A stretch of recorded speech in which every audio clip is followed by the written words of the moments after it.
This is learning activity number 10. So before you begin this learning activity, I want you to view the video on how to brainstorm for a topic.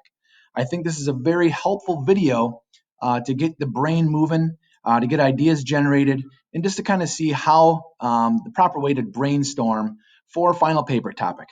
Now keep in mind your final paper is a problem solution paper in English 101. I want you to locate a specific problem that you encounter. It might be with a hobby, it might be at your job, it might be at MCC, it could be something, but try to keep it specific and try to keep it local in the Rochester area if possible, or maybe where you grew up, okay? So learning activity number 10 gets the ball rolling on that. This is a two-part activity. So for the first part, I want you to summarize the instructions for English 101, the final essay, all right? You can find those instructions in this week's English 101 folder. Okay. I also want you to brainstorm topics for your next English 101 essay. So watch that video on brainstorming to help you in this important exercise. And the assignment asks that you choose a problem for which you can offer a solution. Again, be very specific.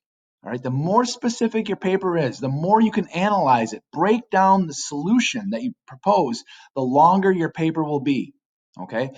Obviously, it's impossible to solve a global problem like world hunger or poverty. It's impossible to do that in 5 pages.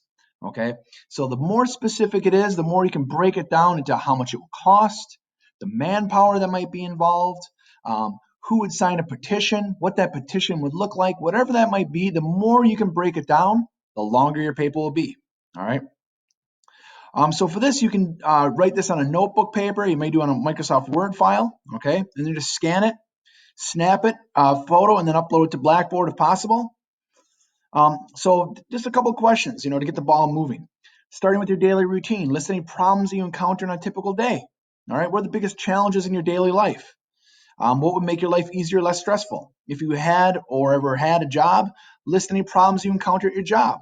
What bothers you as an employee? Okay. Think about your own neighborhood and other places you frequent. Okay. Please list the items below to list as many as you can that pertain to the environment. All right. Maybe infrastructure, lack of sidewalks, deteriorated roads, problems that pertain to the economy. All right. Within your neighborhood. And lastly, think about any hobbies or activities or commitments that you or your kids have and list any problems you see there. All right. Like to take your family to a beach? What kind of problems do you encounter when you do that? If you have a child in a youth sports program, what can be done to make that experience better? All right. So these are just sample questions to get the ball rolling. If you have something that you're focused on, feel free to brainstorm that as well. All right.